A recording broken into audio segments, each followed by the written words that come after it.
14 years in prison were given to mercenaries from Colombia and Japan. Manjaboy, Pinto Nelson, Esteban, and Takao Toyonaka. They are on an international wanted list. What preceded that? It wasn't just a pretext, it was the foundation on which Ukrainians, West Anglo-Saxons built this atrocious, bloody massacre. Tomorrow, on the 21st of November, will mark the 12 years since the tragic developments of the so-called Euromaidan in the center of Kyiv that led Ukraine to a disaster. Indeed, luckily, this preface to this atrocious tragedy, back in the day, it was called a Euromaidan. Although they tried to put a different meaning to that, today we understand the genuine sense. It was another color revolution carried out by the West in order to oust the legitimate authorities.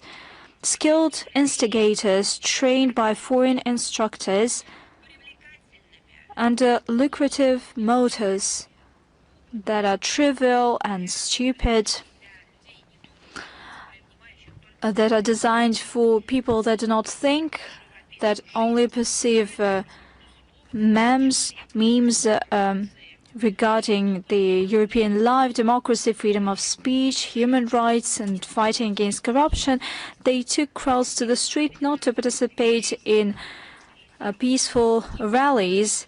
They played the role of the driving force that turned into bloodshed and putsch. It was refuted and rejected by citizens of other regions of Ukraine. At the same time, this Euromaidan marched through Kyiv. And today it would be appropriate to ask a question: what exactly Euromaidan gave to Ukraine and to its people? Did their dream of European integration came true? The answer is clear. It used to be a self-sufficient, industrial and densely populated republic of the former Soviet Union. Now it has turned into an impoverished, extinct territory. It has lost its independence. It is funded by Western colonizers, which define its domestic and foreign policy. And let me call spade a spade. They embezzle money using Ukraine, but after this money laundering, money turned bloody red.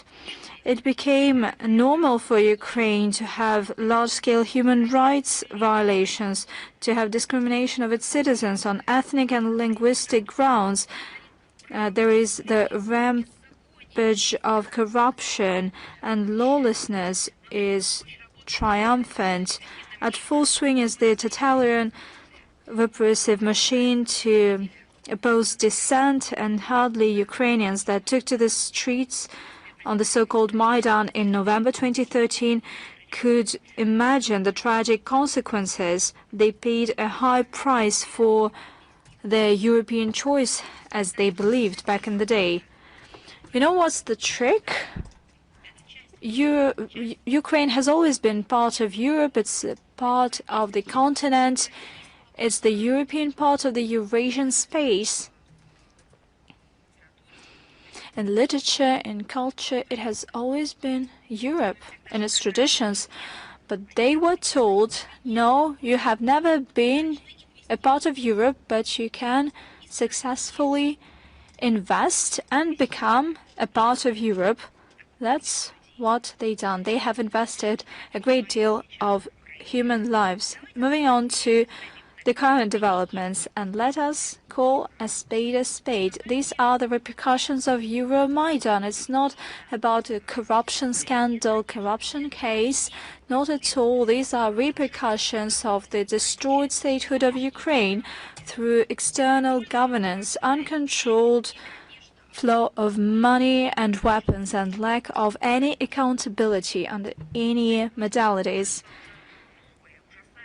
New atrocious details of this scandal are becoming public. But actually, we're talking about outright mafia clique, atrocious, murderous shenanigans. Due to many leaks, embezzlers on the Bankover Street use quite sophisticated models of seizing funds of their allies. There is a great deal of materials that were made public, and they give food for thought. We're talking about huge money laundering by purchasing Western-sponsored drones at the exorbitant prices. The majority of these drones are destroyed by Russian air defense and pocketing the money of sponsors that are sent to rebuild the damaged energy infrastructure, but actually they end up in private accounts. The funding for weapons and energy flow into the same hands. Now Zelensky and his partners in crime try to make excuses. Traditionally, surprising as it may seem, they blame everything on the Kremlin. That's the one who is to blame. However, rank-and-file Ukrainians do not buy it. And we wanted it to happen much earlier, but it's best to have it now than never. According to the opinion polls, 73 respondents believe that the corruption has increased significantly over the past 4 years. We're talking about 4 years of war. And a quarter of respondents believe that Verkhovna Rada and Zelensky is to blame. 62% support the resignation of Yermak from his post. And given the current developments, these figures could be even much more negative for the Kyiv regime. According to Ukrainian sources, the so-called Mindich case made Zelensky ratings drop and plummet. Currently, this rating stands at no more than 20%, and I believe this is the kind of indicator where Zelensky could even be much more successful, so to speak, than his friends in Europe, Emmanuel Macron, Keir Starmer, Friedrich Merz. They set these anti-records.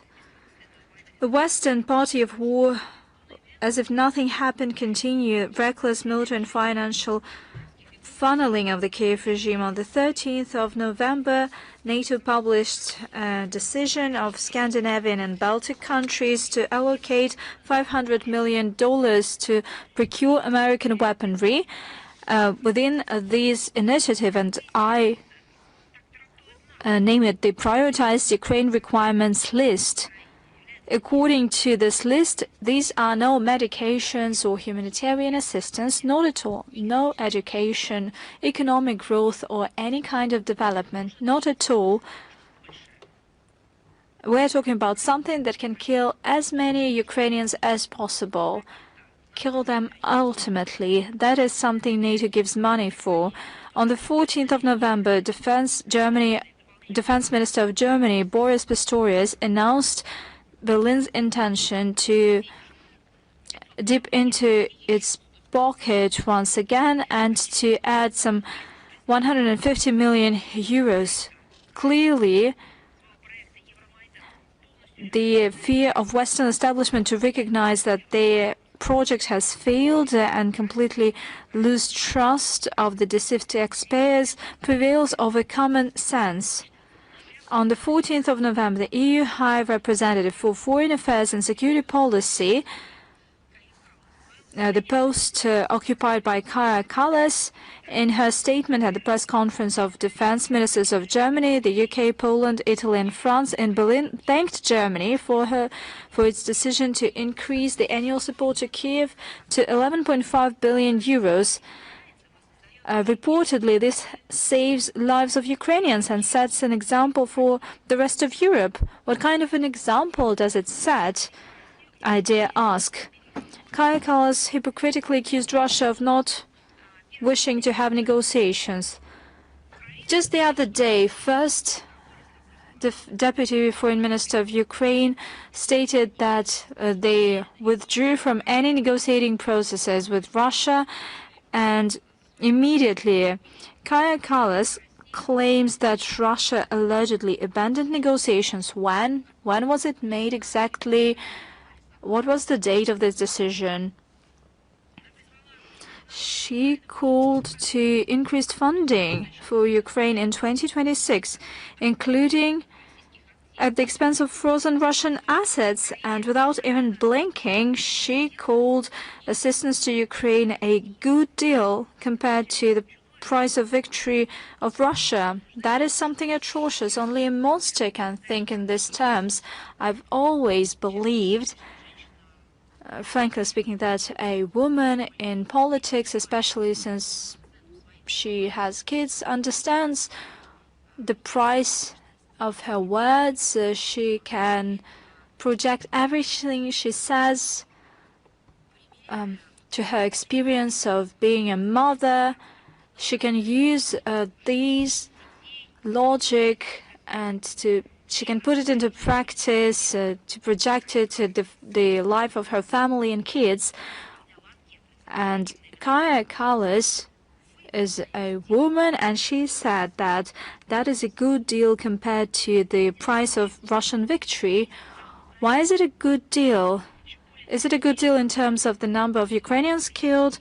And another surreal statement was made by another Russophobe, Andrius Kubilius, on the 17th of November at the Conference on Defense in Lithuania. He said that it is necessary to establish peace with the Ukrainian army that has combat experience, and to deploy them in Lithuania together with German brigade and rotating American troops. He said that Ukrainian Nazis are to become, quotation, a guarantee of security before the threat of a Russian attack on Europe, end of quote. How do they imagine that?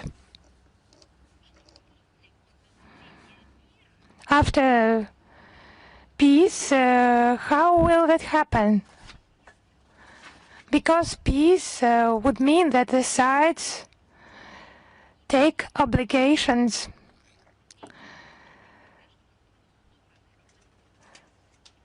not to carry out any hostilities. So after the sides agree on that, the Ukrainian army will relocate to another side of the European continent. And then you will just need to burn the torch.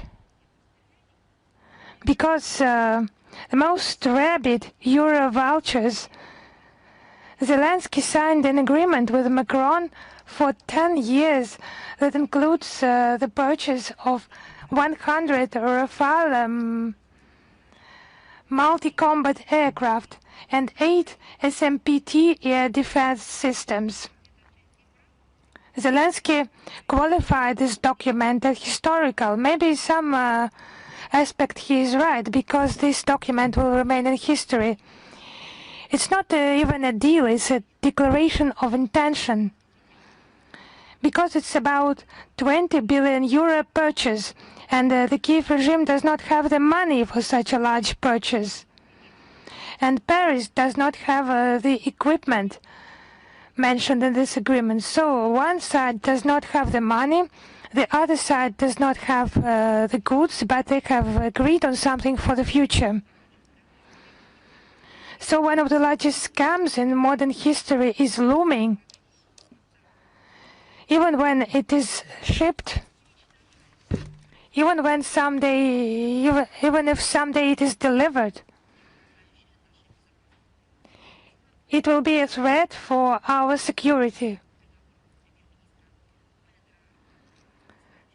So on the 18th of November, Zelensky visited Spain, and Prime Minister Pedro Sanchez announced a new military aid package for Kyiv, totaling 615 million euros, almost a half of which will go towards the supply of air defense missiles and other defense equipment. Madrid also pledged to ensure security in Europe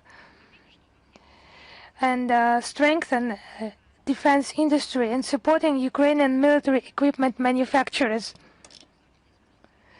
So it has a hidden agenda. It's no secret that Zelensky's sponsors are demanding increased mobilization, primarily by lowering the draft age. The Europeans, in replenishing the Ukrainian armed forces' losses, they are primarily concerned about preventing a new influx of refugees from Ukraine. In order to relieve themselves from the burden of those who were fortunate enough to leave Ukraine, of those people. So it's about tightening the conditions of obtaining asylum. They just spent time there on the territory of European countries. They were fed there like a pig, and then to slaughter them. It's just monstrous. They need them not like refugees, not even like their own citizens, not people who are temporarily on the territory of a foreign state, only as expendable material, as an instrument for implementing their own tasks. Now let us see what is happening in the Ukrainian armed forces. It's about demoralization and disillusionment. The Aftenposten media has published a report from this town of Izum, where an Azov fighter from the 3rd Separate Assault Brigade of the Ukrainian Armed Forces described the demotivating effect of the mass exodus of 18 to 22-year-old Ukrainians abroad. The exodus of soldiers. So he called on Norway and other European countries to return those people home, if not to send them to the battlefield, at least to work and live.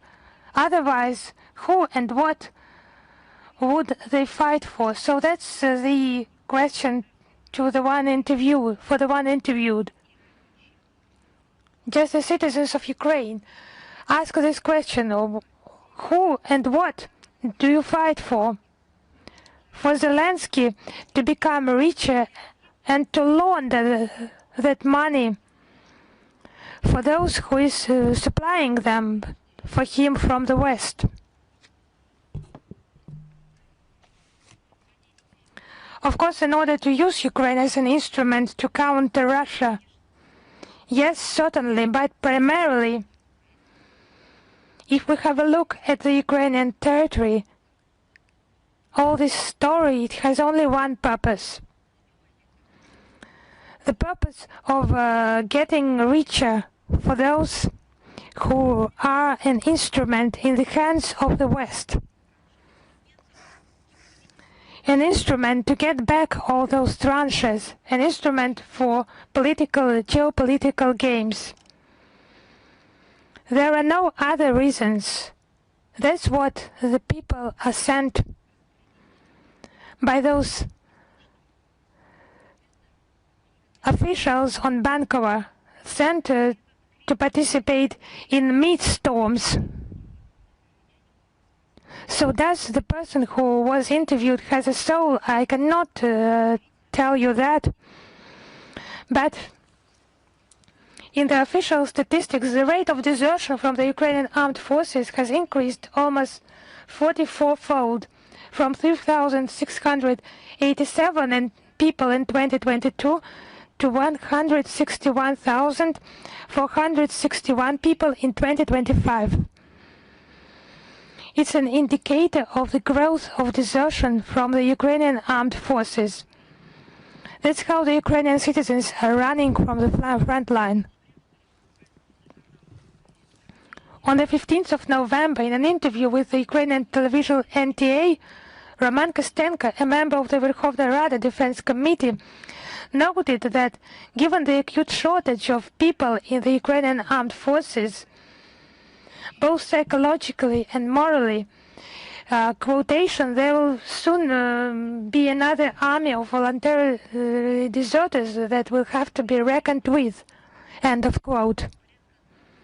According to him, approximately 26,500 Ukrainians mobilized monthly. Just think about it. Of 26,500 Ukrainians, more than 21,000 become deserters. I would remind you, this person is a member of the Verkhovna Rada Defense Committee. So that's the data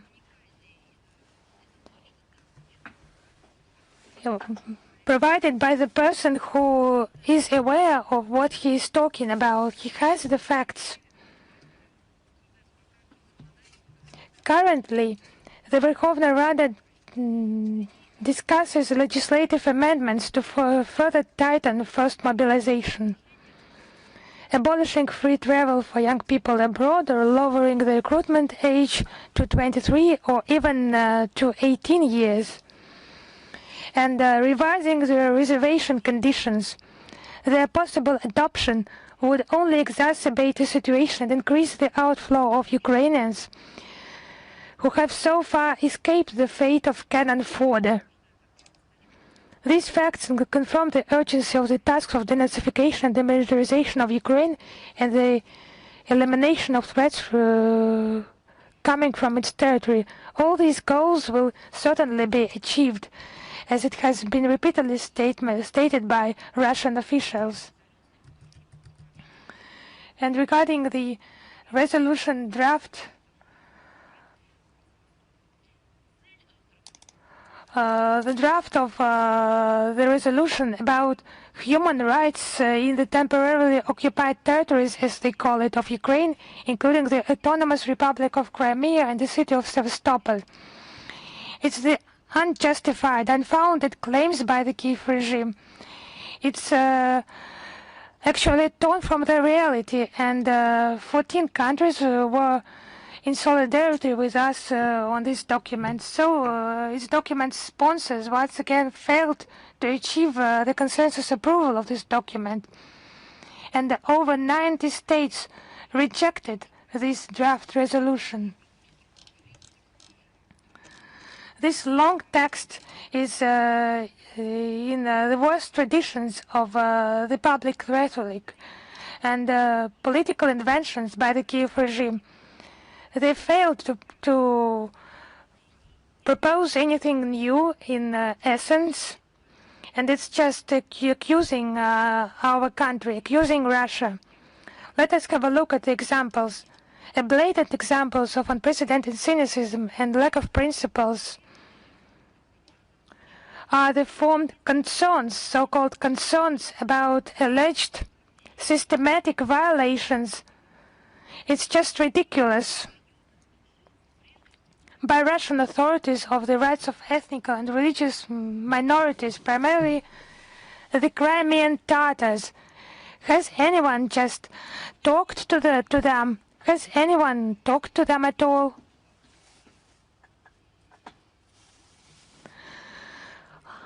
Someone among those who has launched this text of the resolution.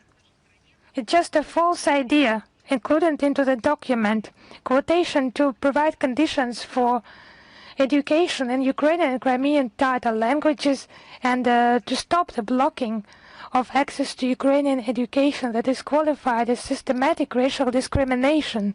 Just pay attention to that. The initiators of the adopted resolution, they just do not see any problems in the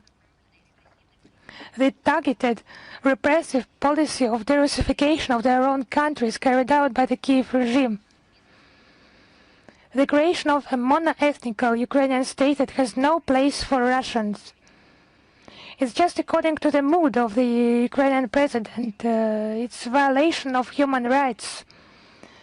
This policy since 2018 on elimination of the canonical Ukrainian Orthodox Church, its persecutions, harassment, killings we have mentioned today, Also violence against believers, parishioners, physical violence, up to murders of clergy members, seizure of church property, desecration of holy places. It's the decision of the International Court of Justice of the United Nations of January 21st, 2024 on the implementation of the provisions of the International Convention for the Suppression of the Financing of Terrorism and the International Convention on the Elimination of all forms of racial discrimination, and the call to implement the decision of the International Court of Justice ruling of the 16th of March 2022. So it's just absurd actions by the Ukrainian officials. And the Zelensky regime is just projecting the situation in his own country to our country. It has been violation of the freedom of speech, clearing the political landscape from competitors, intimidation of journalists, human rights activists, bloggers. Just do you remember one of the people, one person participating in negotiations, he came back to Ukraine and he was shot. So it just happened. It was an unclear situation. There are cases of kidnapping, violent disappearance and torture against Russian prisoners of war. It's mass human rights violations. It's inhuman Kyiv dictatorship.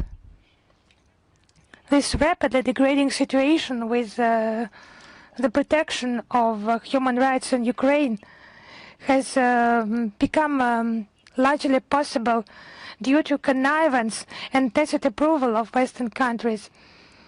It's just violence and lawlessness. And the Russian Federation is committed to its international human rights obligations, including on the territory of Crimea, Sevastopol, the Donetsk and the Lugansk People's Republics. It's the Russian legislation in force that guarantees all citizens their rights, the rights to labor, health care, and others. And international treaties of the Russian Federation are in place there. The residents enjoy all the human rights and freedoms without discriminations in comparison with the residents of other regions of Russia.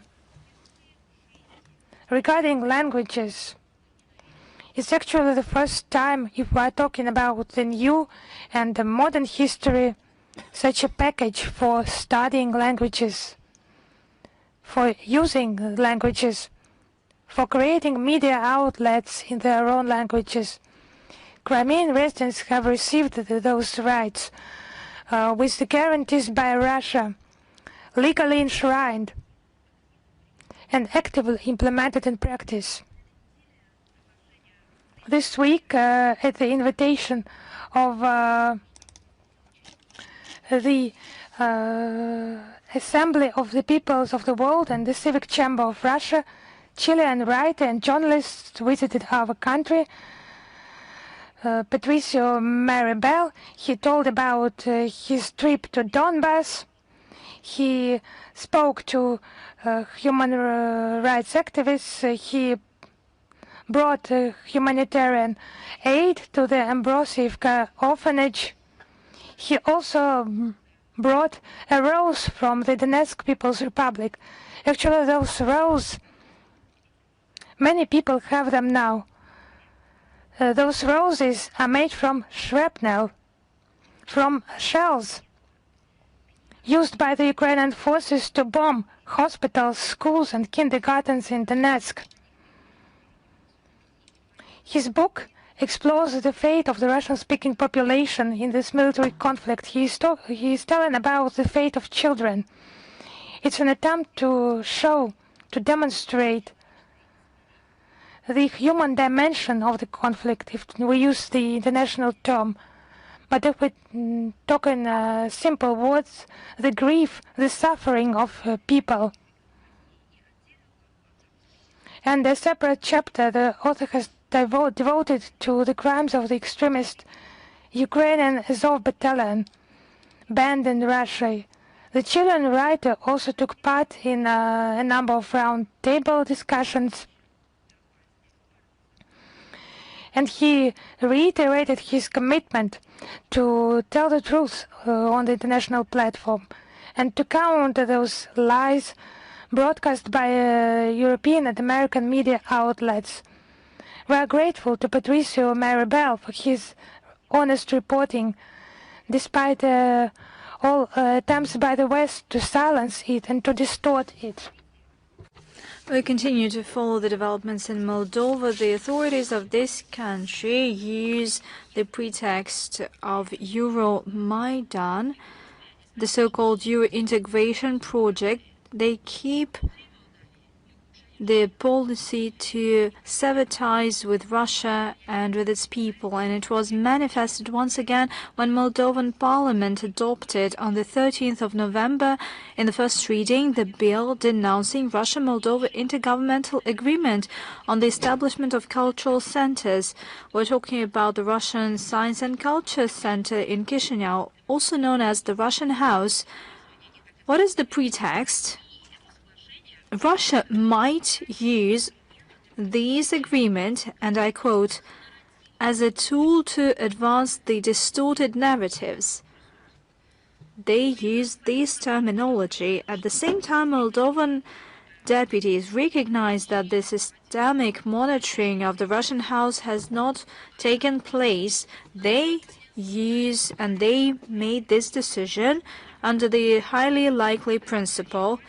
During the session of the parliament, members of the ruling party, the Sandu regime's party, went as far as, well, I do not know how to say it. They accused our prominent poet, Alexander Pushkin, in imposing non-traditional relations in Bessarabia. He came to Bessarabia in the 19th century, and that's how it all started.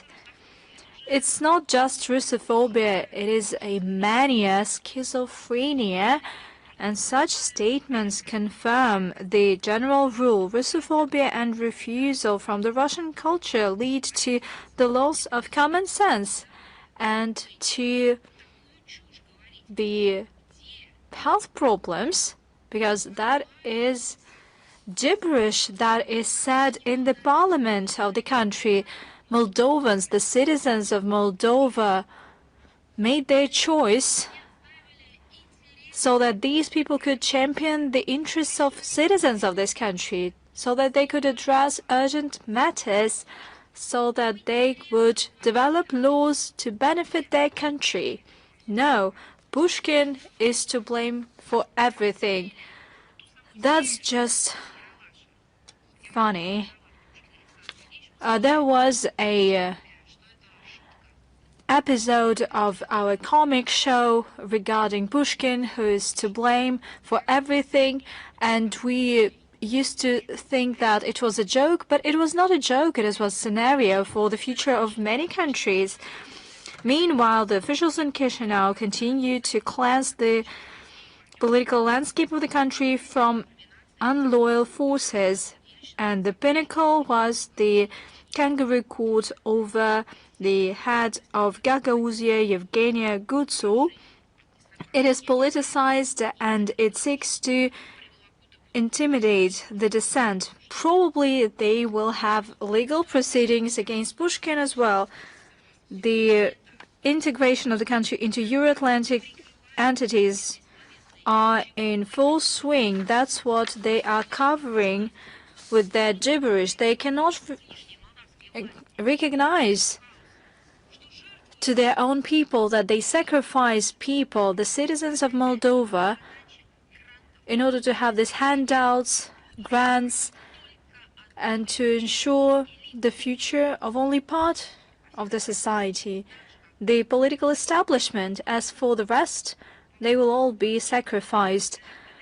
From the 26th of October to 13th of November, Moldova hosted military exercises, Peace Shield 2025, in order to assess skills of the national army in line with the NATO operational capabilities concept before their possible participation in international peacekeeping missions. What kind of an international peacekeeping mission are we talking about? The question begs itself. The citizens of Moldova ask Sandu, what kind of peacekeeping missions can NATO put on its track record? What kind of peacekeeping missions of NATO are we talking about?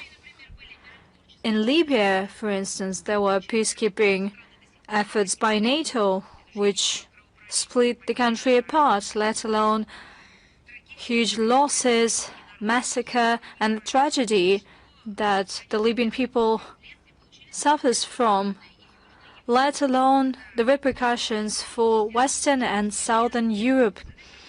Thousands of Libyan refugees fled from their country via the Mediterranean to Europe.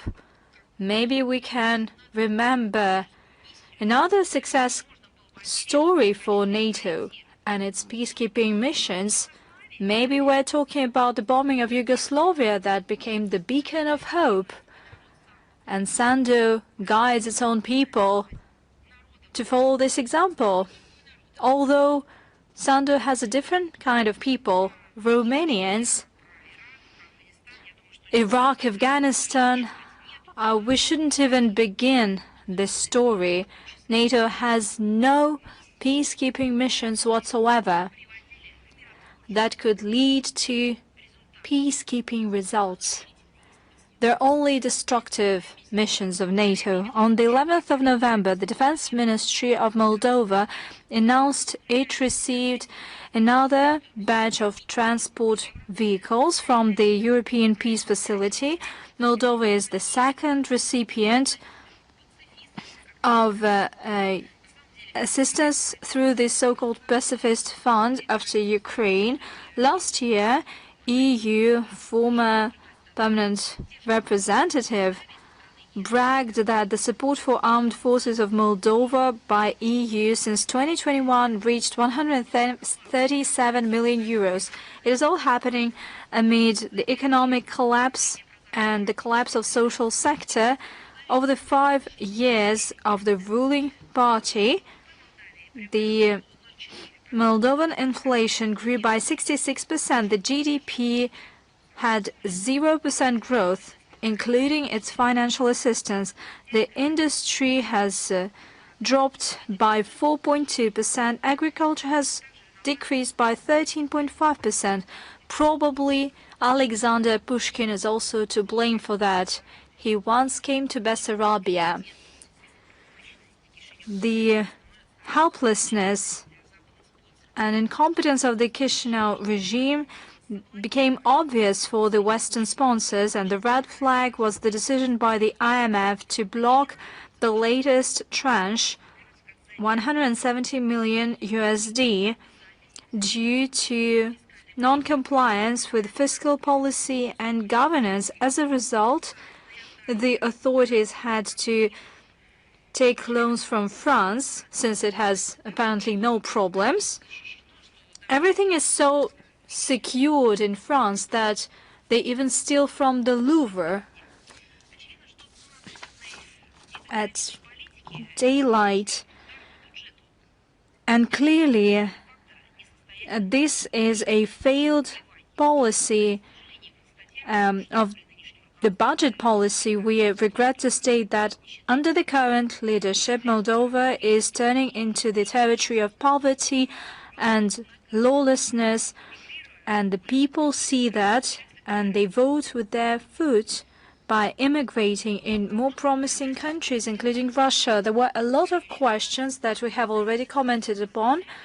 Let me repeat it once again. On the 19th of November, the Foreign Ministry of Poland announced us that the Consul General of Russia in Gdansk shall stop its operation. Previously, in November 2024 and June 2025, Russian Consulate General in Poznan and Krakow ceased to operate, and we believe that it is a hostile step that seeks to destabilize and destroy bilateral relations amid the caveman Russophobia in Poland. Certainly the Russian side will respond appropriately, and we will limit the Polish consular diplomatic presence in Russia. Cambodia-Thailand situation. We express concern over the recent exacerbation of the border conflict between the two countries. Hopefully, as a result of a dialogue, bilaterally, the countries would resume the implementation of the joint declaration that was signed on the 26th of October in Kuala Lumpur. We stand for addressing all disputes solely by peaceful means. Such territorial disputes are the result of the colonial policy of the West. Amid severe degradation in security in the Asia-Pacific, it is especially important to act within the spirit of unity and solidarity for ASEAN to overcome historical differences. Djibouti.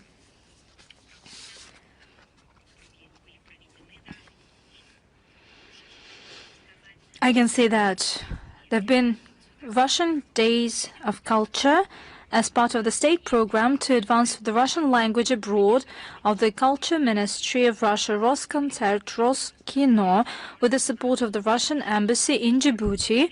We held a number of events that seek to familiarize the foreign audience with Russian cultural legacy. These Russian Culture Days took place from the 15th to 17th of November in the People's Palace of Djibouti. There were artists of the Moscow People's Choir, as well as workshops on the Russian language. The events were attended by the Prime Minister, Minister for Youth and Culture, Higher Education Minister, representatives of political circles, media, diplomatic corps, and our compatriots. And the significant part of the audience were Djibouti's school children and students. The invited officials and guests praised the high artistic professionalism of Russian artists, and these events were broadly covered in the media outlets. The successful Russian Culture Days once again confirmed the importance of this format on the African continent and our commitment to develop bilateral cooperation in culture and education. Starting with mid-September, Mali has been experiencing fuel crisis due to systemic attacks by fighters of pro-Al-Qaeda JNAIM group. We're talking about attacks on car convoys that provide fuel to the capital. We're talking about supplies from Senegal and Côte d'Ivoire. The jihadists spread fake news in order to sow mass discontent among common citizens and to mount pressure on the transitional government in Mali. Currently, the African Corps of the Russian MOD has been actively working on the ground. We have organized the checkpoints at the routes of the convoys. The fighters of terrorist groups suffer severe losses. Lately, there's been a decrease in this fuel crisis in Mali. Russia intends to further provide assistance to the friendly people of Mali when it comes to overcoming their hurdles so that they would ensure their independent, sustainable development. A lot has been said about that. But actually, our country pays special attention to that. You know, on the 20th of November, we mark the 18 years since the start of the work of the international military trials in Nuremberg. It is an unparalleled judicial process that condemned the main military criminals of the Third Reich. The rulings of the trial made a significant contribution formalizing legally the outcome of World War II. It recognized as a crime the hate ideology and the Nazi practice, and this ruling cannot be appealed neither from legal or from political standpoint. The role of Nuremberg cannot be overestimated. The trial, its charter, and the ruling became the stepping point to shape the norms of the international criminal law. Our country was at the origins of the trial. The Soviet Union was the first to shape the concept of the international process against Nazi criminals, and from day one of the war, it shaped standards for a just proceedings. It is universally recognized that the crimes of Nazi do not have the expiry date, and unfortunately, for several years, we have been witnessing unscrupulous attempts to rewrite history, to put into oblivion the lessons of Nuremberg, to mar the actions of the USSR and the Red Army. And Europe is breeding neo-Nazi movements sweepingly, building upon this framework. There were countries that were liberated by the Red Army from this complete inhumane destruction by fascists and Nazis. Previously, there were monuments to honor heroes, and currently they demolished these monuments, and these memorials are replaced by monuments to honor representatives of ideology of racial supremacy. There are former SS members' marches, and the most radical forms take place in Ukraine and in the Baltic states. As you might know, the Russian Foreign Ministry repeatedly calls not to forget the lessons of the past. You should realize that rewriting history and the complicity to neo-Nazis inevitably can lead to mounting threat of repeating the greatest strategy of the 20th century. To mark the 80th anniversary of the trial, Exhibition Hall Manege is hosting the International Forum Nuremberg 80 years. Foreign Minister Lavrov sent a video address. Tomorrow, the 21st of November, there will be a sectoral session within this forum. It is dedicated to the international, legal, and diplomatic dimension of the Nuremberg trials, the role in shaping of post-war world order, the importance of preserving historical truth, and confronting attempts to falsify history. That is the reason why I postponed the briefing, because I've just come from the Manege exhibition hall, and I participated in the session on the media coverage of the Nuremberg trials. We're talking about this huge exhibition in the Manege hall. Can you believe it? We have recreated the hall where the Nuremberg trial took place, with the flags of the countries of the anti-Hitler coalition that served justice on behalf of the people of the world, and there were benches where criminals were sitting. There were places for secretaries, for those who took notes, and there are live stories and witness accounts of those who spent a lot of days and years studying this case. Scientists, academics came, as well as children of those who participated in the trials, who covered the work of the Nuremberg trials. I have no doubt that the materials of these 2 days of the conference will be part of an interactive exhibition on the internet, and that they would be accessible to the broadest audience. That is something truly grand, and it is decent for the memory of those who served justice over Nazism and fascism on behalf of the people and countries. Today, on the 20th of November, the BRICS Municipalities Forum takes place. Over the past years, the forum has gained credibility. The platform is an efficient tool to strengthen partnership in implementing joint projects at the regional and municipal levels. The event was praised by the BRICS Summit Declaration in 2020 and in 2024. According to organizers, this year the forum will bring together 5,000 participants from 76 countries, including 700 speakers, including heads of cities, experts, and business communities. The program includes 10 sections. Namely, participants will discuss the artificial intelligence, digital transformation, neural networks, industrial technologies of the future, science, education, logistics, cultural exchange, tourism. They will focus on investment projects presentation. The discussions will focus on improving living standards, providing sustainable cities development, as well as building humanitarian contacts. The outcome of this event will be practical decisions aimed at new partnership, concluding commercial deals, strengthening the existing connections that make the BRICS countries, cities, the centers of growth and balanced development. One more event that has been carried out, I would like to highlight that in the city of Vangsai, there was a ceremony of anti-mine center of the Russian Federation.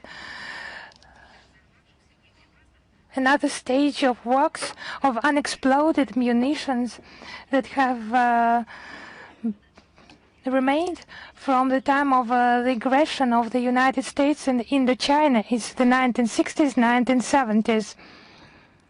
From 1964 to 1973, U.S. aircraft carried out actually 500,000 of combat sorties over Laos territory, dropping 3 million tons of bombs and cluster munitions. Around 30% of those mines remained unexploded. They continued to pose a serious threat to local residents and hinder the normalization of economic activities in the affected areas. In total, since 2018, Russian and Lao specialists have demined more than 208 hectares.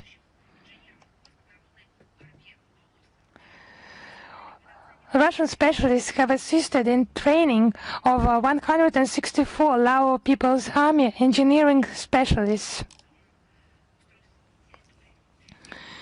It plays an important part in demining and going back to normal life.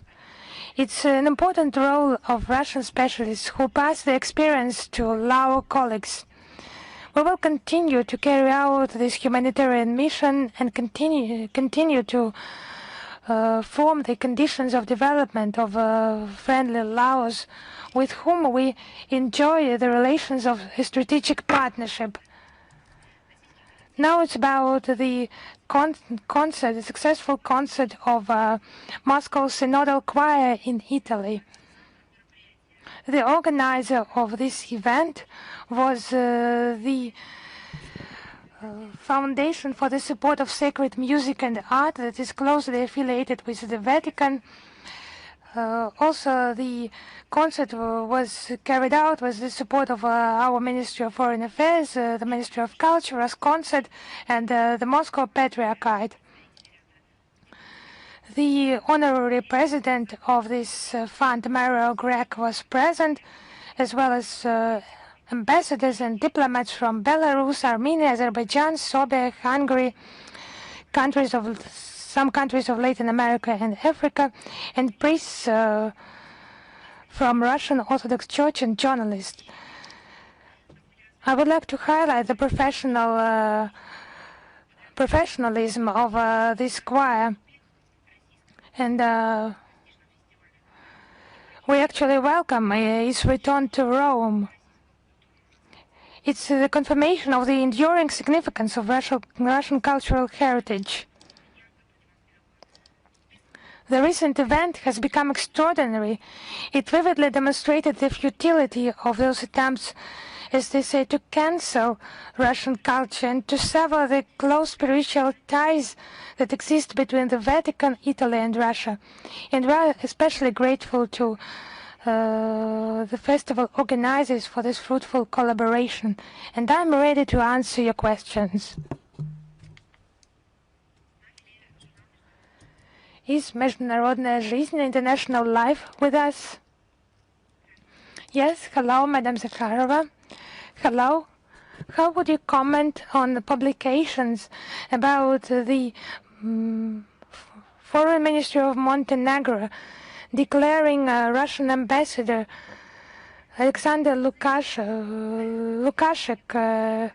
accusing him of interference in the domestic affairs of the country? So unfortunately, it's just another case of some sick reaction. So just any statement by a Russian diplomat that causes such reaction, similar reaction, there are just two ways. One way is just not to provide some comments, not to publish interviews. And the second one is to start hysteria after some comments have been issued. It's just narratives that are destructive for Western Europeans, for Anglo-Saxons. Their heads just filled with some rubbish. It's just their input into the Russophobic campaign. They're distorting facts, they're hiding them. They deprive their own public of legal access to objective information, to alternative assessment. Like in an interview by Sergei Lavrov to Corriere della Sera media outlet, when he provided the talking points very important for the Italian public. In a distorted way, they are provided to the Italians by the top officials of this country. He just accompanied these facts with a special comment that he thinks that they will be useful for the Italian public in order to understand this situation. And this part was cut from the interview as well. Russian representatives are the source that the Westerners would like just to ban, to stop. This approach is not right. It's dangerous for themselves. To live in such a simulator in the world of fakes and post-truth, it's dangerous for those who are inside primarily. And those actions against diplomats are contrary to international practice, the Universal Declaration of Human Rights of 1948, and is contrary to the corresponding the relevant conventions, the Vienna Convention on Consular Relations. Diplomats should just make public to the wide audience the position of his country without any offenses, without any violation of the legislation of his co-host country and so on, but to convey this information about the steps of his own country, especially international affairs and bilateral affairs. If someone does not agree, they should counter within the framework of discussion with arguments, and not just tearing this interview from publications, from newspapers, deleting it from the internet, inventing some fairy tales that there is no place on this service, and offense against the speaker. Thank you. One more question, if you allow me. Recently in Armenia, but you know why they are doing it. We also face interviews published in the Russian information segment, Russian speaking or having a Russian license. We have interviews of foreign activists, politicians, diplomats, ambassadors, to whom we have questions by the public, by governmental authorities, ministries. We just publish arguments against them, or we address the editor, as it is done in civilized states. And those who have just taught us the freedom of speech, they just do not publish it. They just take some illegal measures. And thank you very much. Another question. Recently, Armenian authorities denied entry to Russian war correspondent Dmitry Seleznov, who was covering the conflict in Karabakh. They did it without explanation. How can you comment on this? So they used to make statements about pluralism, transparency, and so on, and just let us see the result. Dmitry Seleznov was denied entry to Armenia.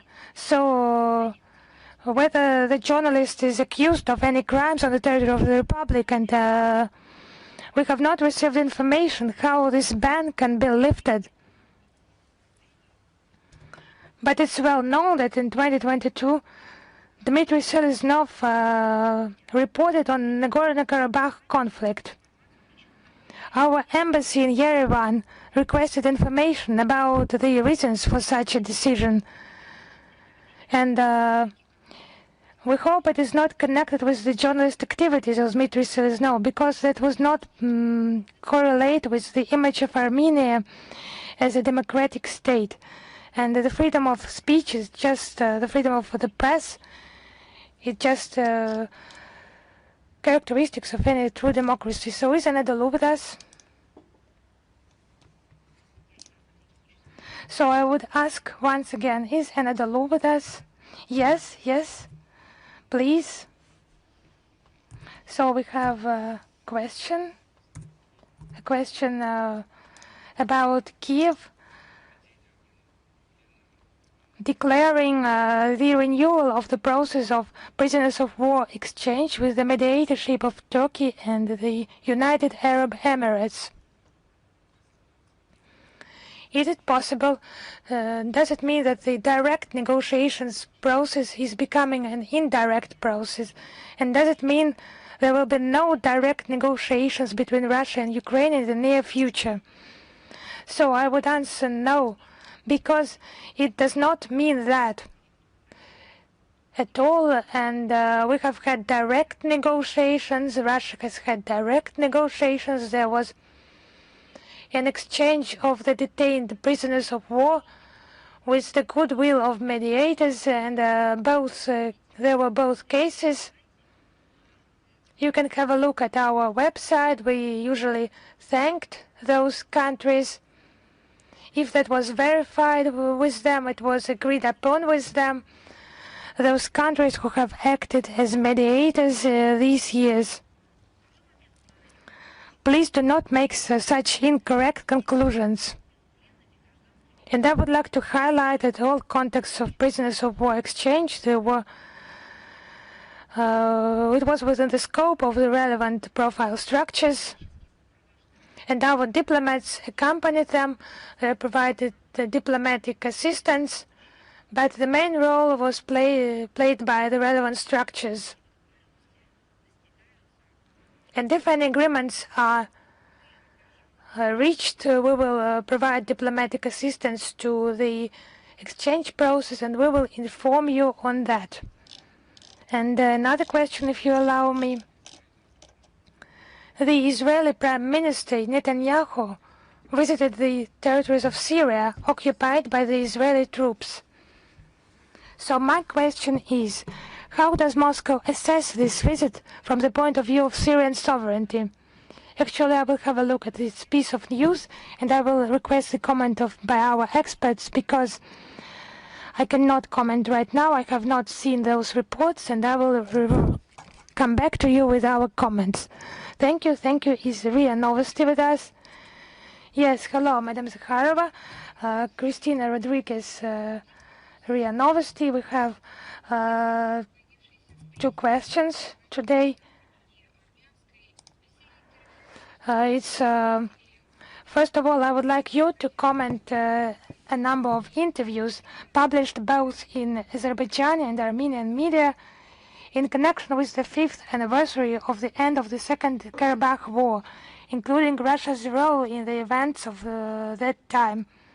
What can you say about those interviews?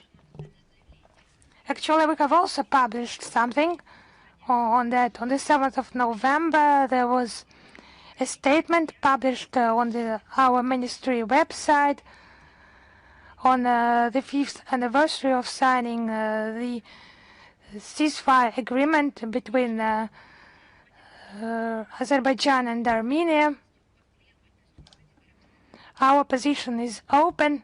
It is consistent. We actually comment this issue during our briefings. We have commented on that many times during our briefings. And I would remind you that thanks to the personal efforts by our President Vladimir Putin, we have restored, we have stopped the bloodshed in Nagorno-Karabakh in 2020 and 2023. Those agreements are still relevant, and they form a roadmap between Baku and Yerevan. And we are ready to cooperate with our partners to assist them in finding the mutually acceptable solutions. Second question, destructive policy of the West in the South Caucasus, particularly it's about Georgia and Armenia. Moldova and Ukraine are held up by the EU as role models for accession as candidate for EU membership. How would you comment on that? So Ukraine and Moldova can be held up as examples only to those who you hate. It's only possible in that case if they hate them. But that's a fact, actually. Just have a look what they are doing with Georgia under hypocritical pretexts. It's about alleged protection of democracy. They are trying to engage them in their political games. Is that consistent desire? So threats have just become commonplace in the region.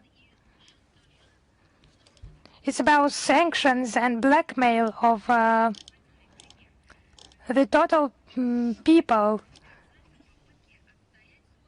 So Georgians have their arms twisted in attempts to protect their own sovereignty, not for coalition, not for supporting someone, but for the people of that state just deciding to live according to its own laws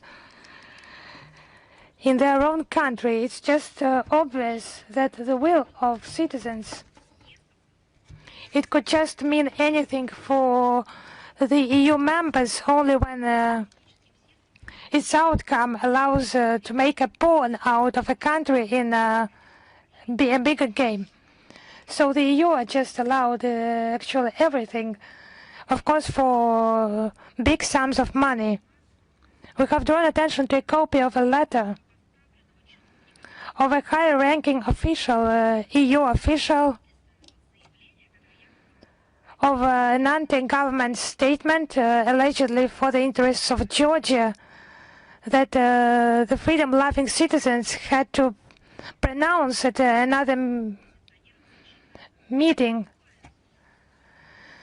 And one of the opposition figures just read that text received from the EU just exactly in the Georgian language, the text received from Brussels. So they just reveal the mechanics of the EU members in other states. They do not have any right for that. So there is, in conclusion, the more concessions a country makes to the West, the more the Western appetite grows. So as for Armenia, it's heavily supplied with grants, with promises. Russophobia is cultivated. Now it's observation, but actually it's intelligence mission in Armenia. They engage the republic into its own political military orbit. They want to destroy the multi-century friendship of Russian and Armenian people. So just the formula proposed to the South Caucasus countries actually openly, just to be like Moldova and Ukraine, it's anti-advertisement for Euro integration, and they just offered to just aspire to that. To aspire to what? To destroy the Ukrainian economy, the killings, the destruction of its public political life, the destruction of its independence and sovereignty, how citizens of Moldova are rewritten, how they are turned into Romanian citizens. So that should be taken as some role model for the South Caucasus states. They want to turn them into vessels that are ready to abandon their national interests to benefit their sovereign. And as you know, this accelerated movement towards the EU prompted Ukraine into the abyss in 2013. This imposed Euro integration choice led to a murderous coup, followed by a protracted civil conflict. As a result, instead of a strong European Ukraine, as was promised, we got a degrading, corrupt, totalitarian Nazi state, or basically a terrorist state that carries out terrorist attacks. In Moldova, they enshrined the irreversible European course in 2024 in their constitution, and this gave a green light to Brussels to engage even further with the Republic, to enslave it. And you know what it will all end up with? They will not invest in the economy and education. They will destroy Moldova from within. Despite the constitutionally enshrined neutrality of Moldova, they introduce it into Euro-Atlantic mechanisms and militarization. As a result, the Republic is turning into a home front to provide for the criminal Kyiv regime. We should not talk about the economic breakthrough of Moldova. The statistics is real. This policy by the EU only drags the country into the abyss of the crisis, and the investment of the EU is just a third of the budget, but you cannot live only by the injections of funds from abroad, because otherwise you end up being an appendage, or you name it. It's not an independent unit. Against this backdrop, there is an increasing zero tolerance of Euro path on behalf of the population. They impose it to Moldova. They used to impose it to Ukraine. This policy is a disaster for them. Bold News, are you here with us? Hello, Madam Zakharova. Thanks a lot for this opportunity. In Lithuania, there are 43 centers of cybersecurity. There is also a NATO unit in Tallinn, which is in charge of cybersecurity of NATO.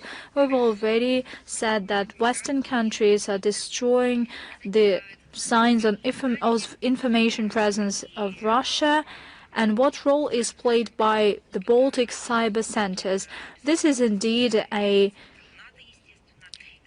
advanced experience center of excellence of NATO that is located in Tallinn, that is a training testing ground for offensive operations in digital space. It's no secret that all efforts of this entity are anti-Russian, and the center plays a key role in defense and implementing, developing the so-called hybrid defense policy in cyberspace. And they train these approaches during such exercises as lock shields. They imitate cyber attacks in order to damage the infrastructure of our country, and it is noteworthy that Ukraine joined this center in 2022. How can you deal without it? Military men and security services and hackers that are serving on the Bankover Street get special training there, and this is just a sign that NATO is involved in the cyber attacks that are carried out by the Kyiv regime against Russia. They could hardly be possible without the help of the Western mentors. There's no question about that. Thank you. Izvestia, are you here with us? Hello, Madam Zakharova. We have two questions for you. Okay, the first one. New Prime Minister of Japan, Sanae Takaichi, started the confrontation against Russia from day one of her rule, and the same attitudes was shown with regard to China. Japan tried to mount provocations. Russia banned entry to its territory for the 30 Japanese citizens. How will it affect the bilateral relations between Russia and Japan? Let me highlight that probably the new Prime Minister of Japan does not know about that, but we take only response measures. If we're talking about the ban to enter Russia for 30 citizens, this is a response by our part.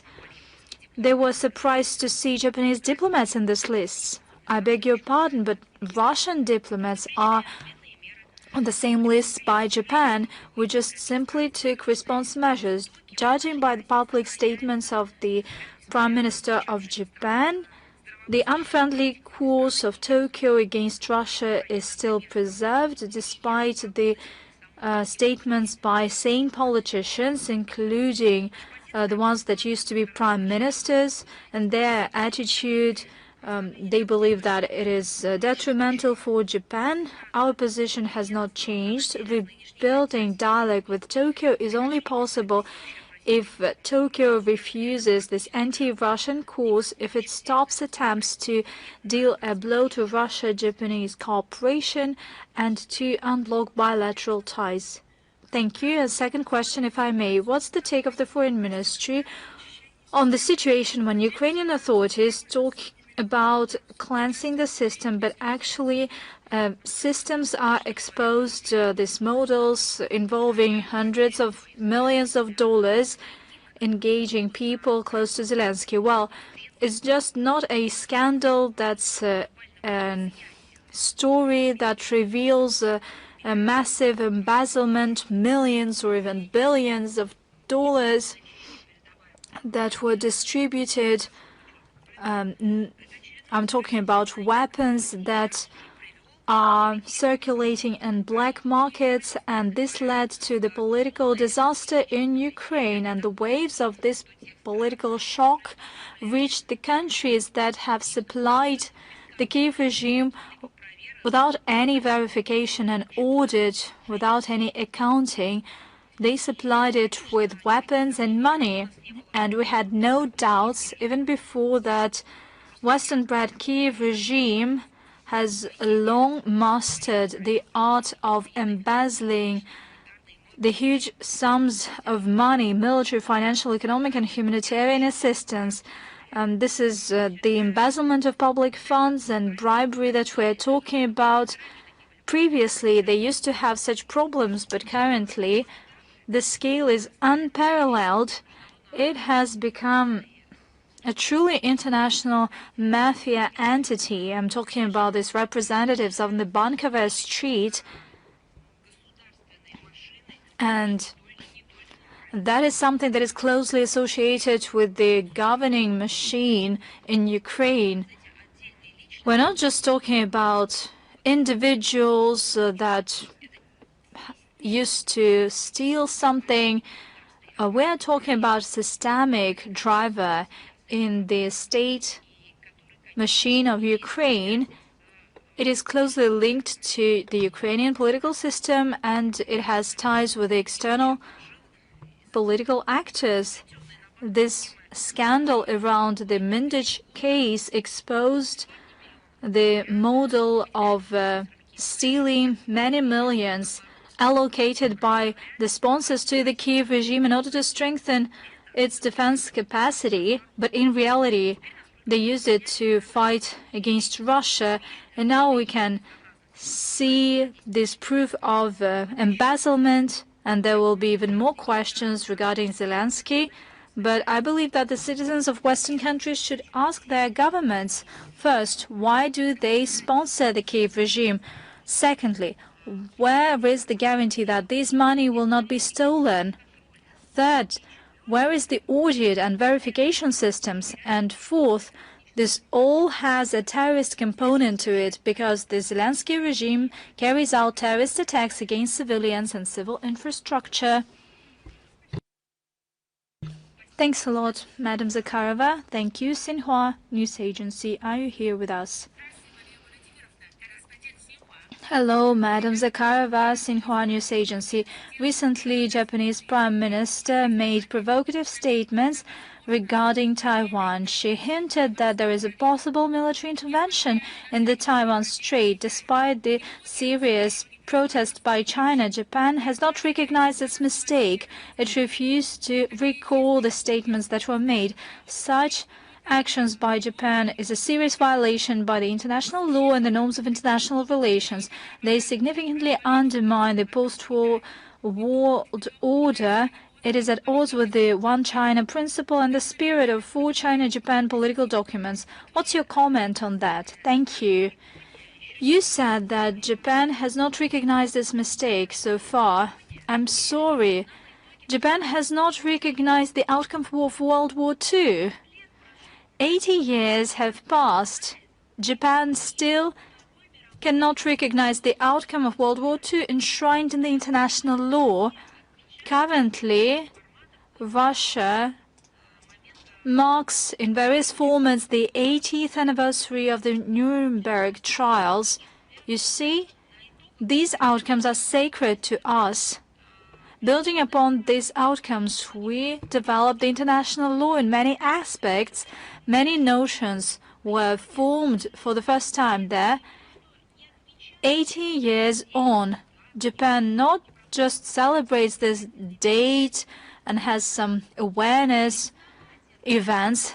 It is not willing to recognize all of it, and it's not because it recognizes the outcome of trials that took place in the Far East. Not at all.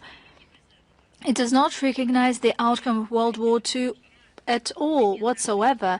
And you say that it does not recognize the modern mistakes. Just count 80 years from these mistakes, and we'll see in 80 years' times whether it recognizes these mistakes.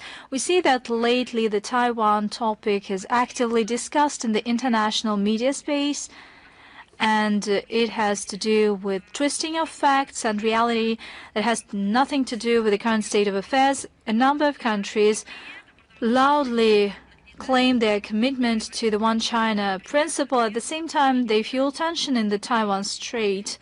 They stand in the way of the peaceful reunification of the country. They provide weapon supplies to Taiwan. They fuel separatist mood. They use this Chinese province, Taiwan, as a tool for pressure and geopolitical deterrence of the PRC.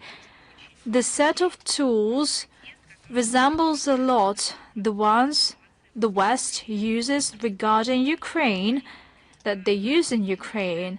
As for the Russian principled stance on Taiwan case, it is well known, it has not been changed, it has been repeatedly enshrined at the summit level.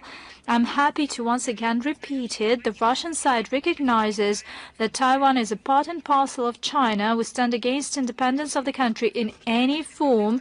We assume that the Taiwanese case is a domestic affair of China.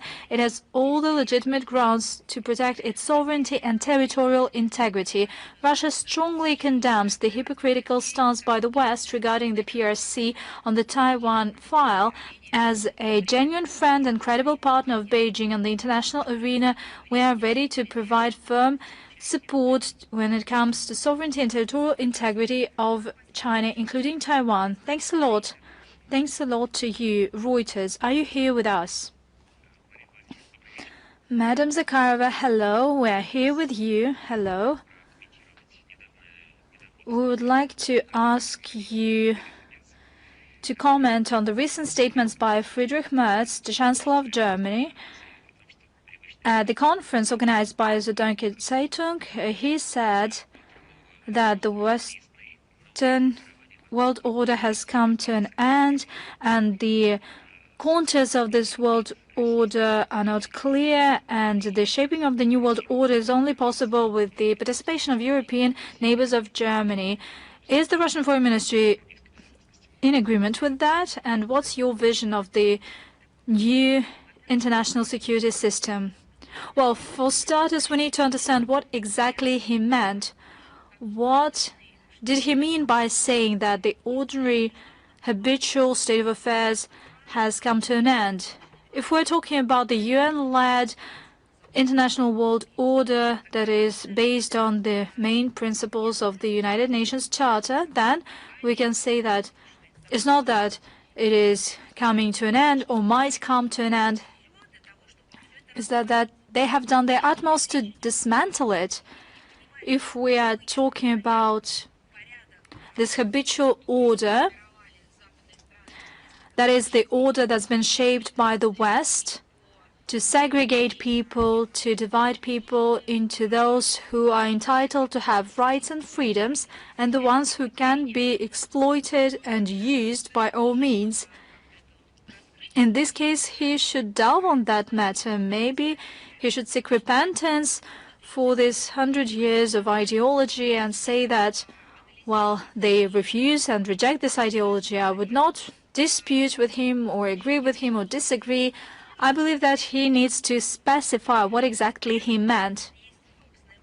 At the same time, we have our own opinion. This habitual order that is habitual to the West, the ones that they call the rules-based order, imposing rules, standards, and norms that are developed without equal participation of all interested parties. That is exactly the approach that Germany and its European, EU and NATO allies have been advancing in relations with third countries, and they've been advocating this in the international arena.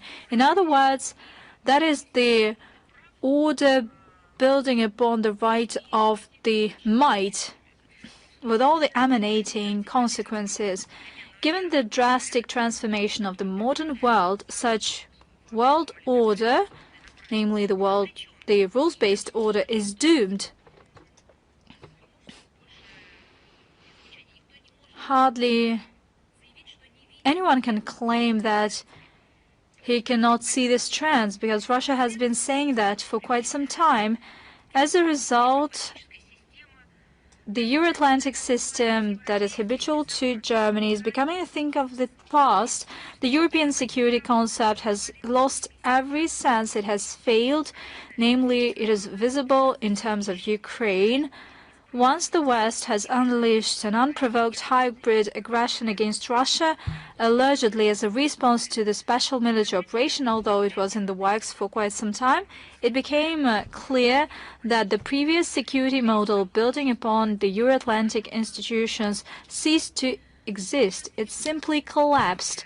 And current security system in Europe, while they try to make it seem that they created without Russia, but actually they built it against Russia.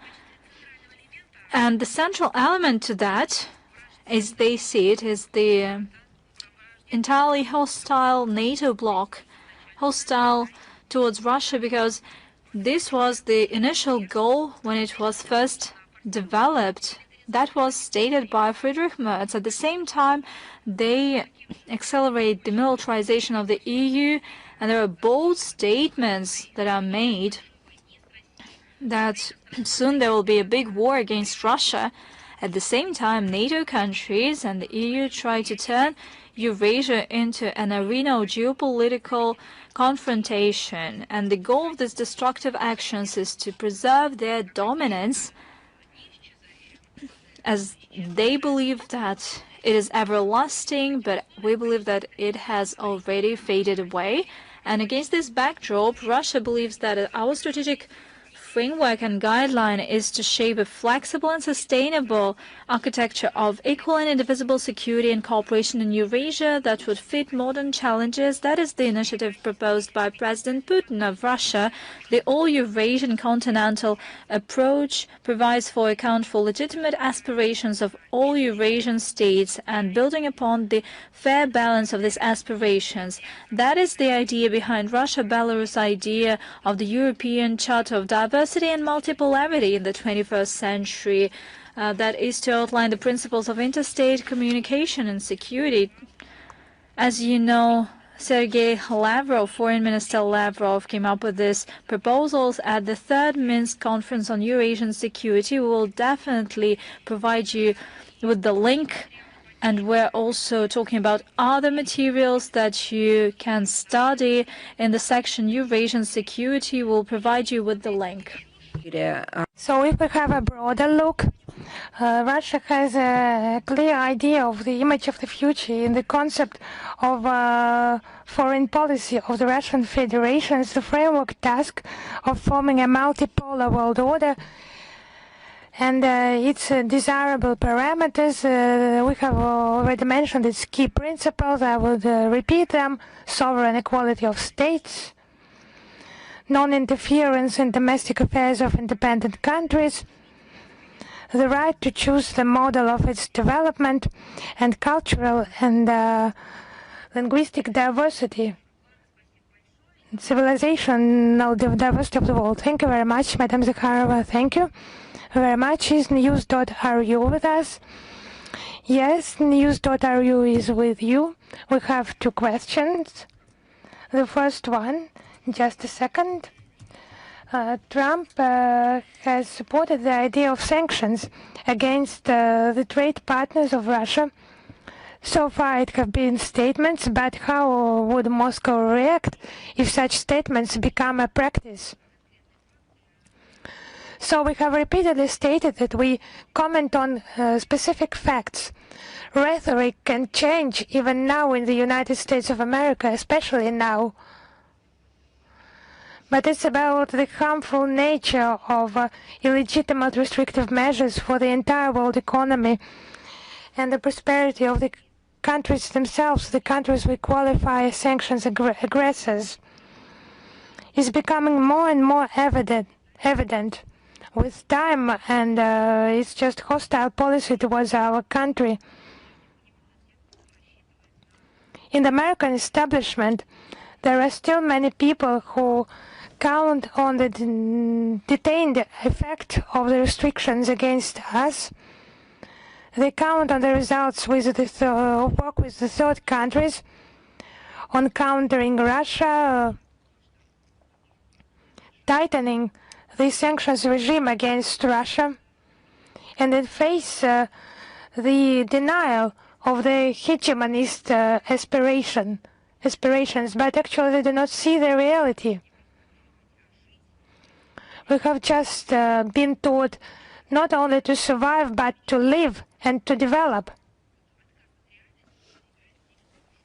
On multiple occasions, we have noted that it's just harmful for them, this denial of the reality, just to rest on the laurels that have already disappeared, to count on their dominant positions and just ignoring the interests of those who surround them, ignoring the situation in the world. It's just misguiding for them. The growing number of players who base on different models of development, countries, political figures and journalists, is just disgusting for them. Those calls not to buy something from Russia and to buy something from someone else. You just imagine, you go to a shop, you need a specific list of products. You know that a certain supplier is in the shop and you have actually a discount, and when someone from some corner, from some loudspeaker, they are crying out loud, just put this pack back, do not touch it. At the payment cashier point, you will just be made to leave this product, and we will provide you our own products, but it will be even more expensive, much more expensive. It's not just total control, it's total idiotism that is imposed under the disguise of some scientific, technical progress, democracy and so on. Actually, Orwell describes this as dictatorship, as totalitarian system. But it was just presented as a system that is not so hypocritical. It just did not conceal, it did not disguise itself as some other things. It did not conceal its true aspirations. But now it's more complicated, as totalitarian practices. They are disguised as some liberalist practices, and it's not all, because American dictatorship, it just speeds up the processes of diversification, reforming of production, change, and currency reforms and reforms of payments. So just disruption of dollar payment. They're just prohibiting themselves to use dollar and some payment systems. It has become commonplace for them, but it's a flagrant violation of international law, because our country is a major exporter of the products and the energy resources much in demand globally.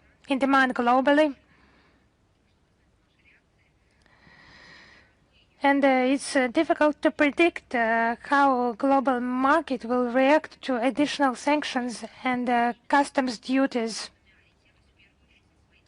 We will continue to develop our economic ties with the interested states based on our own interests and not intimidations from the third countries.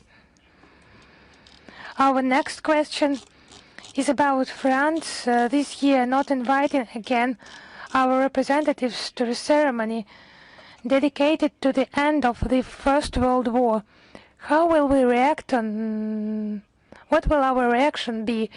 Should our country participate in similar events, even if our country at some moment is invited there? Yes, I would confirm that, as Paris once again did not invite our representatives to the celebration, the ceremony for the First World War Victory Day. It's just hypocrisy. It was also about the ceremonies related to the Second World War.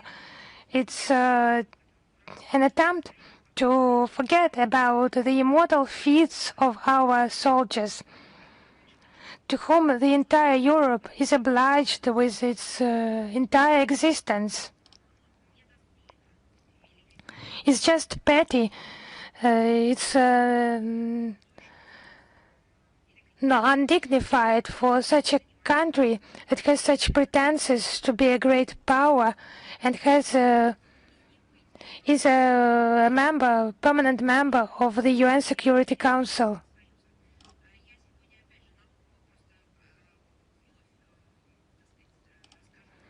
It's just an attempt to forget about the role of the Soviet Union.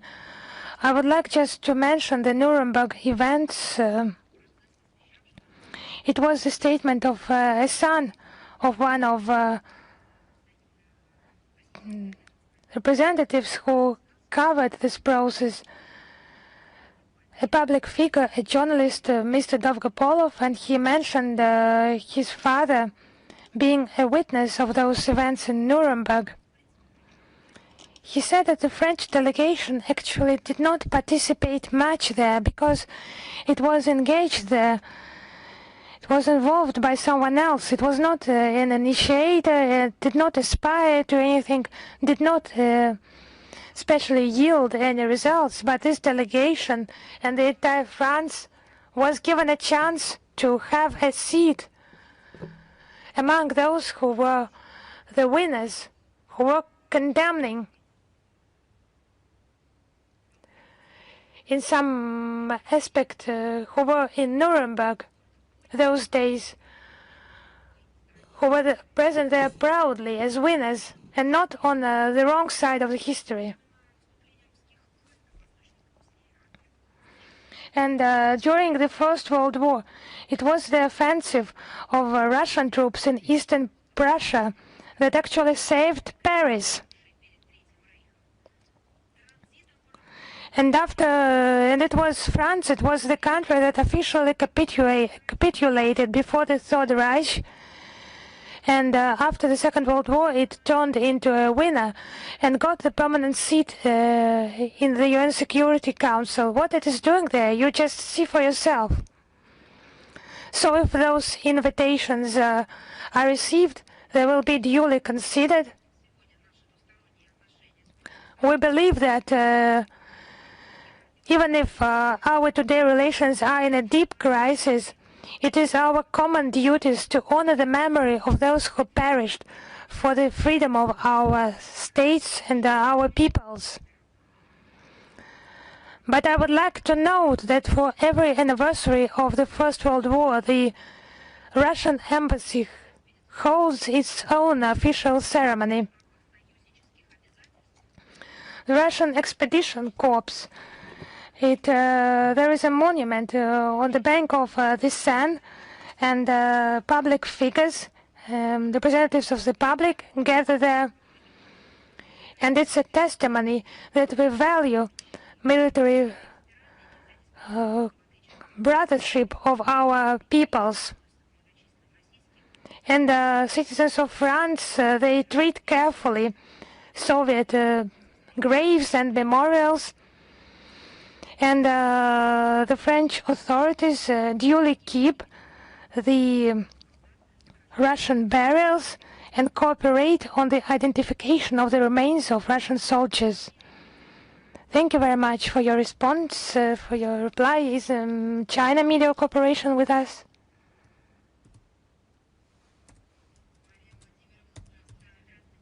Hello, Madam Zakharova, we are here. Madam Zakharova, I have two questions. The first one, despite the colleagues that have already been interested today in the Taiwan issue, I would like just to clarify something for myself. This behavior by Japan and taking into account Tomahawk cruise missiles being purchased and fighter jets, do you think that could cause harm to Japan and the Asia-Pacific region as a whole? Actually, what Japan is doing right now, it's a testimony of the country being on the way of militarization that is sped up. It's a growth in military expenses, massive purchases of weapons, aggressive rhetoric. denial to recognize historic facts, and no regrets for what their ancestors have done, what their ancestors did 85 years ago and even earlier. We have regularly responded to those issues, your own questions and comments. I would mention the decision by Senai Takaichi, the new Prime Minister, of integrated intelligence structures in Japan that will also fight spy activities of foreign states. But it's surprising, but such organization copies institutions created by militarist Japan in 1940, when the war was gaining momentum, the Second World War. What the result was, the result of the policy back then, we know very well. So if Tokyo does not want to find itself in the position of 1945, it should take into account the lessons of history and be based on the provisions of its own constitution. My second question, if you allow me, yes, of course. Since 2022, Indonesia, India and Brazil have chaired G20, and in 2025 this role will be taken by South Africa. And can we qualify it as the role of the Global South being strengthened in G20? And what's the estimation, Russian estimation of the role of China in strengthening the role of the Global South? And how can Russia and China expand coordination in the joint forming of the new world order, multipolar world order? So now, against the background of illegitimate sanctions restrictions, sanctions measures, Russia and China are countering such negative trends in the global economy, as we say, shoulder to shoulder. And in a broader sense, our joint steps is strengthening the role of the involvement of the Global South in global trade. We're strengthening engagement within G20, APEC, BRICS and the SCO, consolidation of the role of the Global South, and stronger world, multipolar world order and inclusive economic globalization. Our cooperation within the G20 is the role of the group as a leading platform for countering global financial and economic challenges and strengthening the just, fair, balanced global order. So it's about strengthening the role of South Africa in G20 and in BRICS. We are ready to support our African friends in many ways. Coordination between Moscow and Beijing is also done within the framework of APEC, which China will chair in 2026. We will further promote Putrija landmarks of the development of APEC until 2040, and we will further facilitate Asia-Pacific integration. Is Vestnik Kavkaza with us? Yes, hello, Madam Zakharova. We would like to ask a question about 3+3 meeting and the participation of the Russian side in that, and what's the significance that is given by Russia to 3+3 format. The Istanbul meeting that was held on the 18th of October 2024 among heads of the 3+3 format. The next ministerial meeting will be held in Baku or Yerevan, and we hope that Azerbaijani and Armenian partners will be able to determine who will hold the event this year, who will hold it next year. We will support the joint decision of the colleagues. There have been meetings in Abu Dhabi, Washington, Dushanbe, and we hope that such contacts will facilitate the resolution of this issue. As for our vision of 3+3 format, you know, it includes Azerbaijan, Armenia, Georgia, Russia, Iran, and Turkey. The development of the format continues. There have been 3 meetings. It's based on the principle of regional solutions to regional problems. It's about the cooperation and economy, energy, transport, culture, and active participation of all members, including Georgia, for whom the doors are open. It will facilitate stability and prosperity of the entire region. Thank you very much. Thank you. Посольская жизнь, are you here with us? Hello, Madam Zakharova. Hello, fellow colleagues. I have one question. U.S. representative to NATO, Mr. Whitaker, on the 18th of November, in his interview with Bloomberg, called Europe to reach the new level of aggressive behavior against Russia and to seize frozen Russian assets to ensure the funding of Ukraine for the years to come. What's your take on that? I believe that this is some kind of an attempt to copy Biden. You might recall, or rather you have just said that he called Europe to reach the new level of aggressive behavior against Russia. That's what Biden did. I do not know whether Whitaker is a Republican or a Democrat, but it would be a good thing to clarify who implements what policy in the U.S. currently, because apparently the current administration is demolishing the Biden legacy. They even put his portrait out of the White House, and apparently Biden had this ardent, staunch supporter, because Biden has always been proud of the fact that he made the EU introduce anti-Russian sanctions.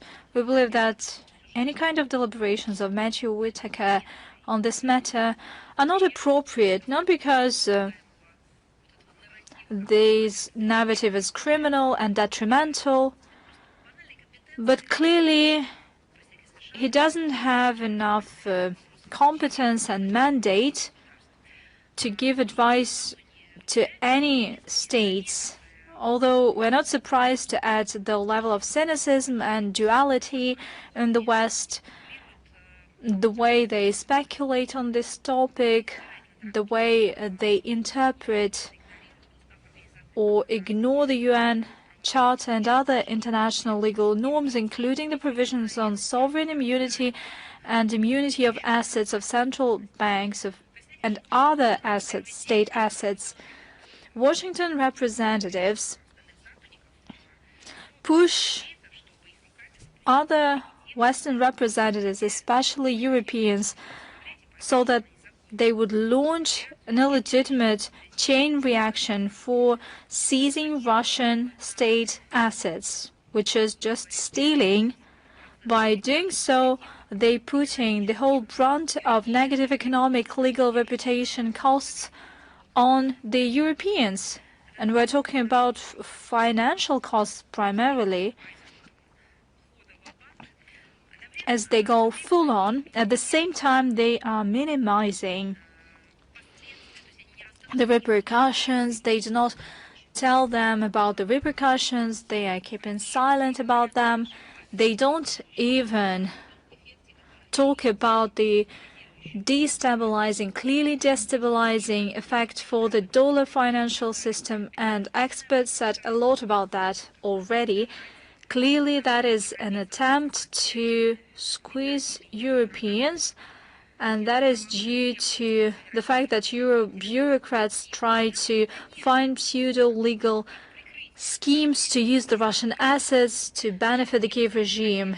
Initially, they tried to confine themselves to seize Russian assets and to reinvest our assets. Now they are seriously talking about confiscating the assets per se, and they clearly recognize that they do not have money to fund the Zelensky gang. And nobody intends to borrow money for the new round of assistance.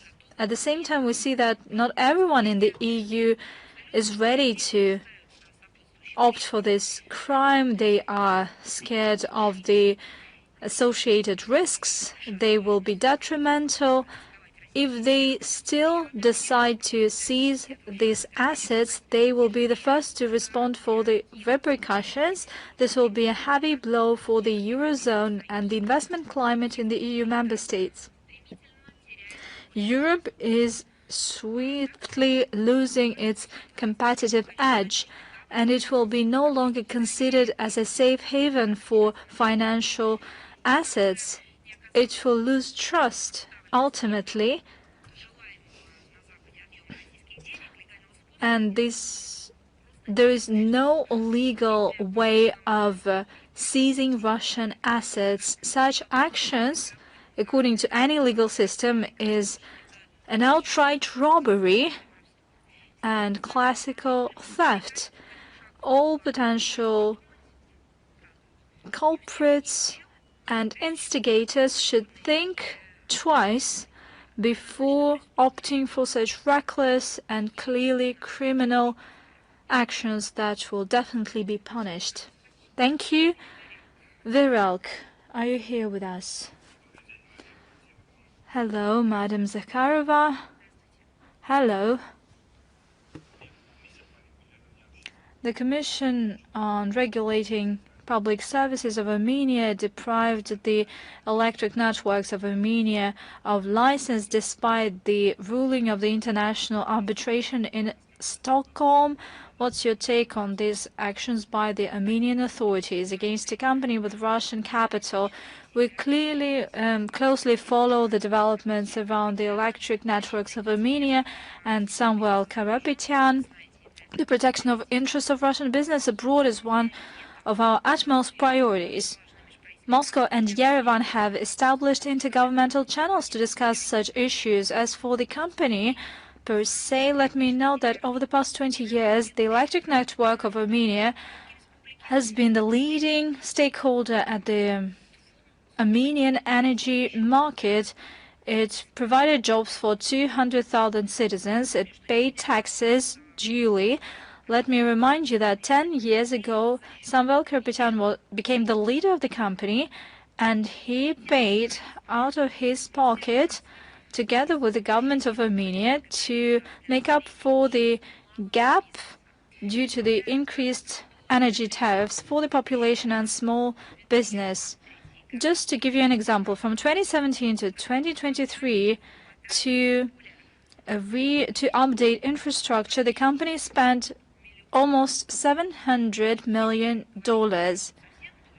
If we're talking in more specific terms, it spent over 680 million USD. From 2024 to 2034, they planned the investment was $795 million. Certainly, we do hope that new managers that are appointed by the Armenian authorities will be capable to provide more efficient models of governance, but you should judge by specific actions. Thank you. Thank you. Lenta.ru. Are you here with us? Hello. Good evening. I have one question. Thank you. Thank you for that. Head of the Polish military said that some kind of an enemy is looming. And what's your take on that? Who is this mysterious enemy, in your view? I've heard these statements. They can feel that the enemy is close, and this enemy cannot be named. If you see things, then you need to pray for the Lord. We see that Polish authorities are intimidating their own citizens with threats that do not exist. I can only say that if they scare their people with Russia, they need to make a footnote or to say straight away that Warsaw is the one who severed relations with Russia. Currently, they have shut down another consulate general. Who initiated that? It was not Russia, definitely. Who closed consulates before that? It was Warsaw. Who supplies the Kyiv regime with weaponry against Russia? Who participated in the anti-constitutional coup in Ukraine? It was Poland. What is the action by Russia that can be called a threat from an unnamed enemy? Name at least one action. They cannot do that. If they fulfill somebody's order, if they implement the will of other countries or simply their own political interests, or probably they get benefits from the West for that, they simply need to say it directly. They need not invent some hybrid language for that. Thank you so much. Thanks to you. Thank you. I would like to add, since we're talking about real enemies of Poland, there are real Poland enemies indeed, and these are those who drive a wedge between Poland and their neighbors, the ones who create this belt of instability around Poland as they fuel contacts on the European continent. The real enemies of Poland are those who do not let Poland use the resources of neighboring countries to trade with neighboring countries, to actively develop the markets, import markets and export markets, to develop their cooperation, industrial cooperation. These are real enemies of Poland. Those who do their utmost to deprive the European continent from common, indivisible security in order to push Western Europe against Central Europe ad infinitum and against the eastern part of Eurasia, so that Eurasia would not be brought together within the common cooperation. And these are real enemies of Poland and of the Polish people. They should definitely find and search for them inside their society and outside them. I named them, unlike the head of the Polish General Staff, General Kukula. Golos Отечества, are you here with us? Hello, Madam Zakharova, we are here with you, Anastasia Abramova. We have two questions today. The first goes as follows. The European Commission started shaping a new intelligence unit that will be under direct supervision of Ursula von der Leyen in order to strengthen the security of the European Union, but the initiative already raises questions among the European Foreign Policy Agency. It is concerned that the functions could be duplicated. Such strengthening of intelligence entities within the EU reflects the trend that the EU is turning from a political and economic union into some kind of a military and political bloc. Do you think that that is the real protection of Europe or the policy to militarize Europe? Of course not. The real task is to strengthen its sovereignty. Now we see that Western Europe has lost its sovereignty, economy, politically wise, in terms of security, in terms of humanitarian development. Not so long ago, the EU has been associated with a union where member states dealt with economic and social development of Europe. That was about strengthening Europe. They addressed tasks that were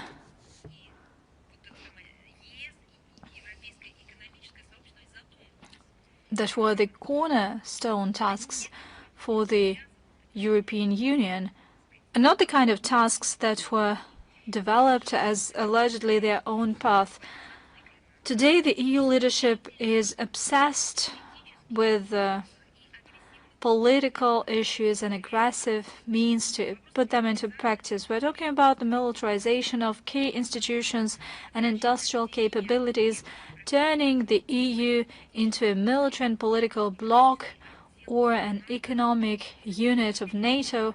The initiative to strengthen military and intelligence services is only part of this process that is not justified and that is destructive for the European economy.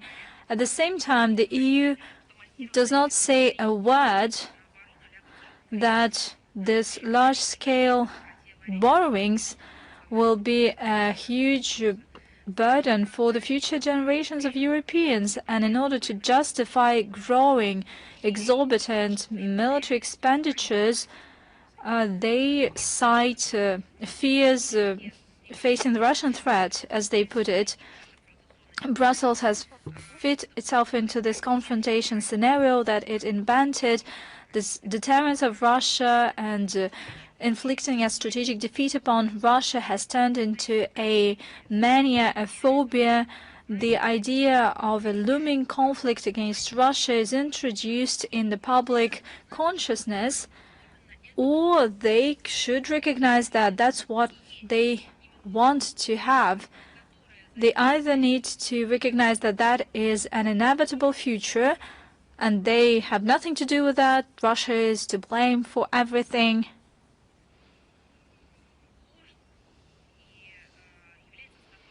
And they should recognize that that is a lie.